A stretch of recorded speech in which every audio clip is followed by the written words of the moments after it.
This is Kevin Clement, and this is Meet the Ocean Encounters. Meet the ocean. I am going to tell you about the time that I crossed the equator by sea for the first time. Now, that is an ancient tradition, a nautical tradition of crossing the line ceremonies. It goes back to time immemorial. Nobody knows the origins. Nobody really understands the characters that are involved and why they are involved, but it is an ancient tradition.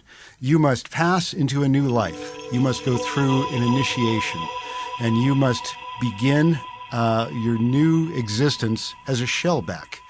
You see, you start life as a polliwog, and only after crossing the equator by sea can you call yourself a shellback. A polliwog, kind of a baby that lives in the water, shellback being someone who's been at sea so long that he's crusted with barnacles. So all of this I knew sort of vaguely in 1982 when I first sailed on a ship from Alaska to Tahiti. It is a ship, by the way, that in those days had a different name and a different owner, but it's the one that is now known as the National Geographic Seabird.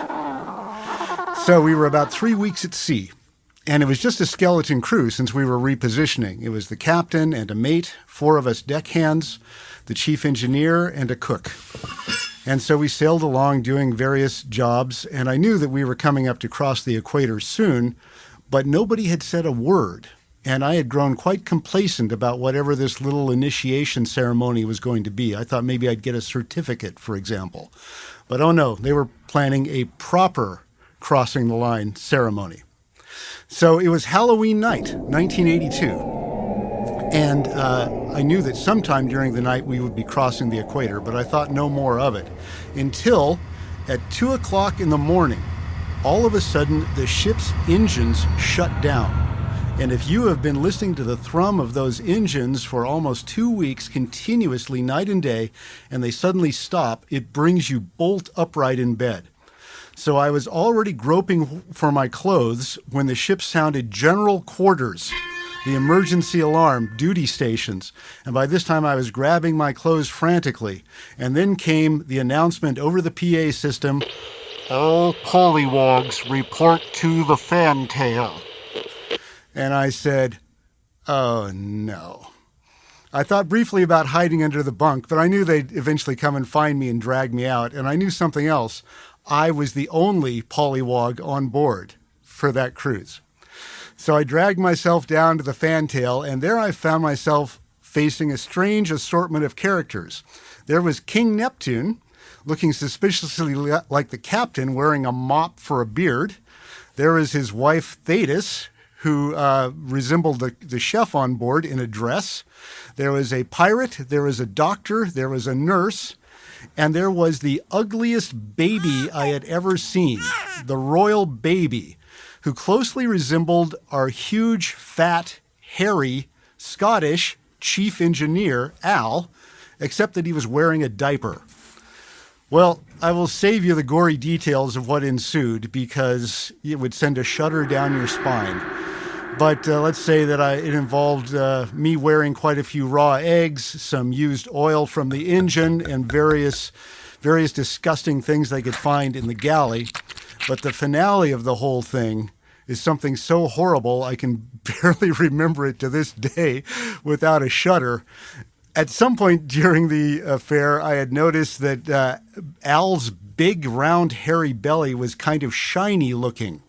It turned out to be coated with lard from the galley, and in his navel, an olive, which I had to remove with my hands clasped behind me.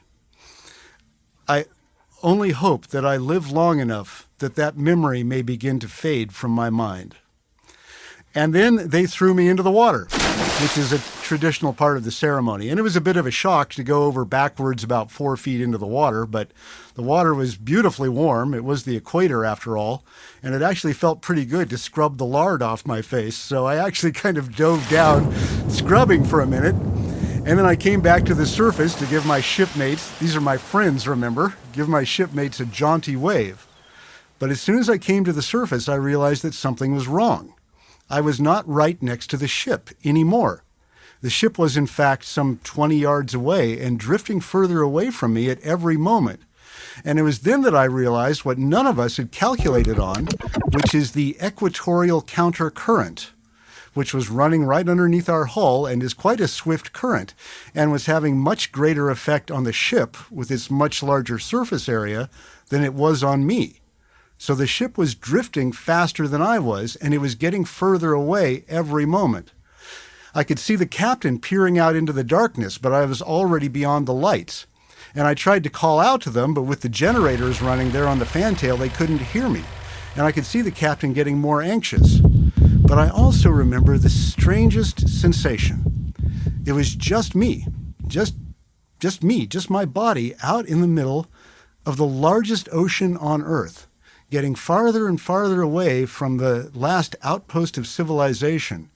And it was the weirdest feeling of disconnection with the world of men and a growing connection with the ocean and with all that it held. And then I saw the captain suddenly turn and bolt for the bridge to get a searchlight going, and the chief engineer ran for the engine room to get the engine started. But I could also see that it wasn't going to be in time, that by the time they got all that going, I would be lost in the darkness, completely separated from the world of men, potentially forever. And so I turned and I started swimming. And I swam harder than I have ever swum in my life. As a matter of fact, I swam harder than I actually can swim. I would have beaten Mark Spitz's best time that night as I swam for all I was worth back to the ship. And I got back into the lights, I got back into the arms of my friends, and I was brought on board. But I have never forgotten that moment of connection with the ocean. That was when I met the ocean. And that was the moment when I became a shellback. Meet the ocean.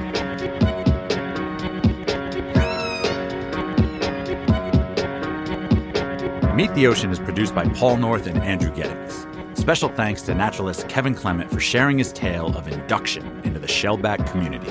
We are a listener-supported nonprofit. You can find more podcasts, underwater creatures, and ways to donate to our educational outreach on our website, meettheocean.org. Subscribe to our podcast to never miss an episode, and please rate and review Meet the Ocean on Apple Podcasts or on whatever platform you choose to listen. Until next time, may the saltwater be with you.